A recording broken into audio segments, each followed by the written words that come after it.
What up? Let's see how much more haters we can piss off today, huh? All right, a lot of people keep giving pushback about EVs being, taking over the market really soon, and they're coming a lot sooner than people think.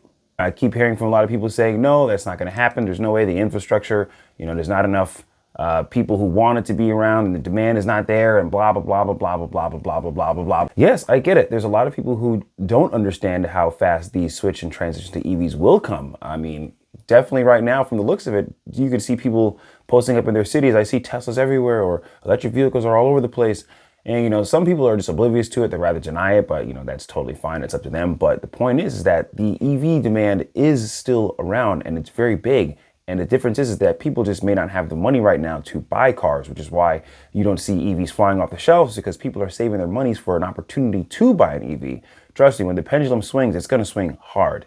There's talk of the town following, like ARK Invest and other Tesla pages that I do watch. They are saying very bravely and confidently, and other investment companies that are aware of what's happening, saying that by 2030, 80% of electric vehicles will be sold to the market instead of high numbers of cars with gasoline engines. They're saying that 80% of the market of sold cars by 2030 will be 80% or higher of electric vehicles purely. But we'll find out, won't we?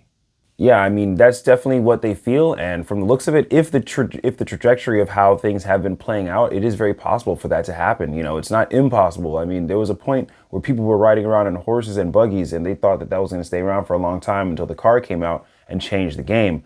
Right now, engines are the horse and buggies. Electric vehicles are the new cars.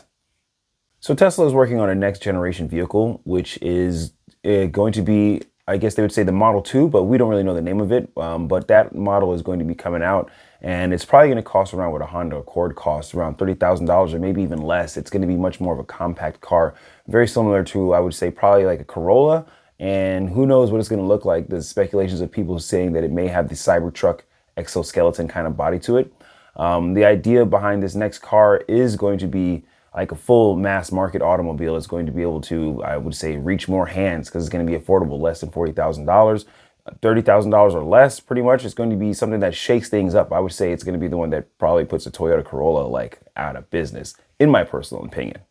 This will be the car, and maybe the car afterwards, that's going to help them get to that 20 million cars being made in one single year by 2030. And a lot of people say that's baloney, but even analysts are saying that this is very possible. And with regard to the next generation platform, we think it could be a very, very big deal. It's the car that's going to get Tesla to its long-term goal of about 20 million units. And finally, Tesla seems to be working on a performance Model 3. They already have a new refresh Model 3, but they're talking about making a performance Model 3.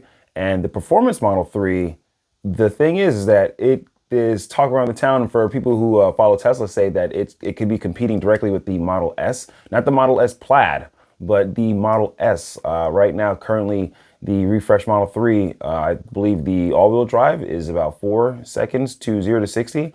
And if they were to make it a performance, for it to even drop half of that to even maybe 3.6 seconds or whatever, it will be pretty much competing with the Tesla Model S, not the Plaid one, but the Model S.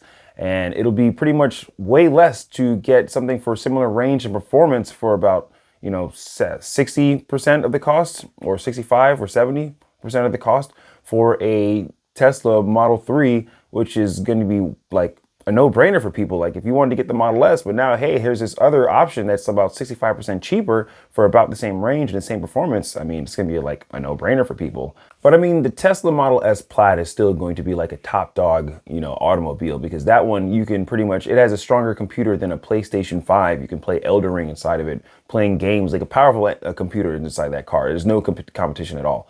But the idea of having a Model 3 which competes with just a regular Model S, there are people who say that it's possible that they may even get rid of the Model S because of it. Because if people, keep choosing the Model 3 performance over the regular Model S, then why even bother make it?